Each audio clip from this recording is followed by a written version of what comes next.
Jag känner en bot, hon heter Anna, Anna heter hon. Och hon kan banna det så hårt. Hon röjer upp i våran kanal. Jag vill berätta för dig att jag känner en bot. Jag känner en bot, hon heter Anna, Anna heter hon. Och hon kan banna det så hårt. Hon röjer upp i våran kanal.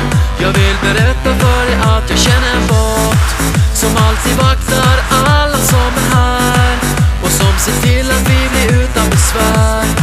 Det finns ingen takeover som lyckas.